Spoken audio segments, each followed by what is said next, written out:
For millions, Easter is the heart of the Christian faith, the celebration of life conquering death, the day Jesus rose from the grave.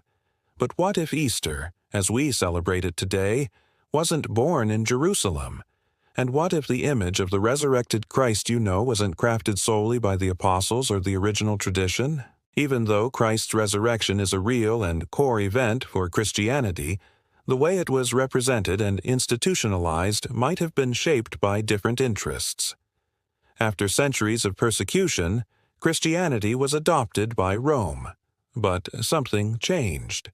Pagan symbols began to infiltrate, sacred dates were reinterpreted, ancient rituals were rebranded, faith became a system.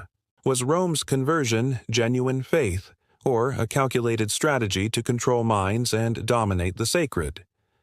In this video, you'll uncover how Easter, Christianity's holiest celebration, might hide pagan roots, astrological codes, and symbolic engineering designed to guide spirituality down carefully constructed paths.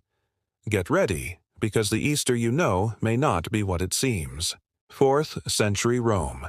The empire is collapsing. Borders threatened. Internal rebellions. A spiritual identity crisis. Thousands of cults spread throughout Rome. Mithraism, solar cults, Egyptian deities, Greek mysteries. Among them, one growing threat: the Christians.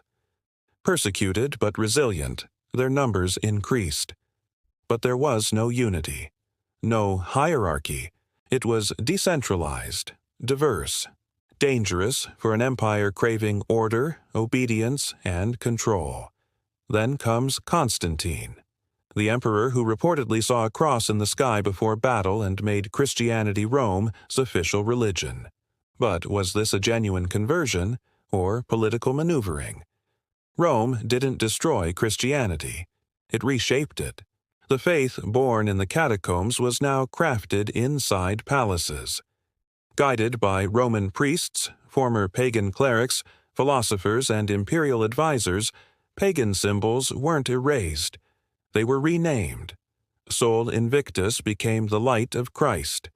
Fertility goddesses became the Virgin Mother. Roman altars became Christian altars. A new imperial religion was born, engineered with powerful symbolism and carefully constructed sacred dates. Especially Easter. Every imperial religion needs a central date.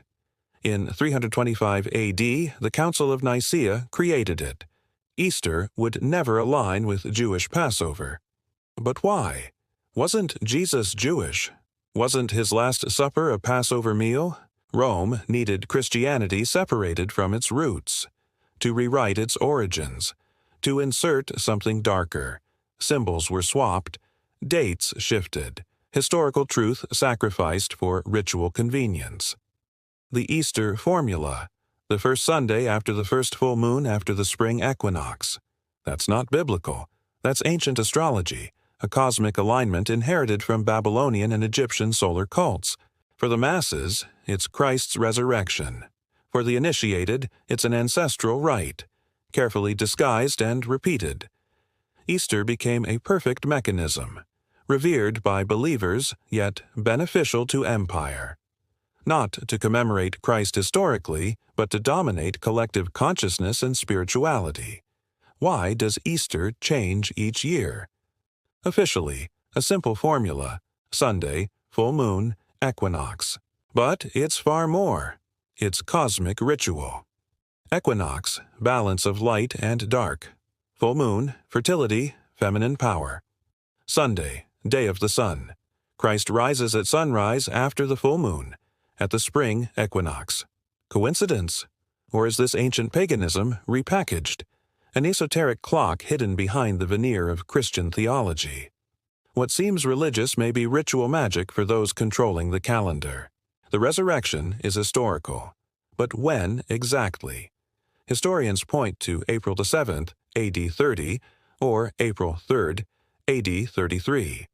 Neither matches the modern Easter. This reveals something subtle but powerful. Easter isn't historical, it's ritualistic.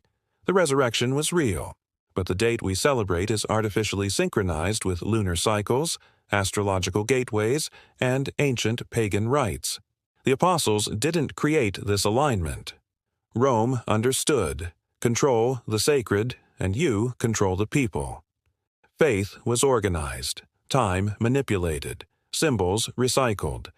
Yet curiously, no church condemns the Easter bunny or chocolate eggs. Why? Is the bunny harmless or perfectly fulfilling its designed role? It distracts, commercializes, transforms the sacred into business. Nobody asks, because questioning is dangerous. Questioning leads to insight, and insight leads to awakening. Faith endures, but now you may see Easter differently. The cross remains sacred, but around it is a symbolic architecture far older. Christ rose, but the spectacle surrounding it was meticulously engineered. Ask yourself, your faith is your own, but who controls its symbols? Who designs the rituals you practice? The answers may surprise you, or perhaps they've been in plain sight all along. If this video made you think, comment below. Like, share, subscribe, because the next mystery is already waiting.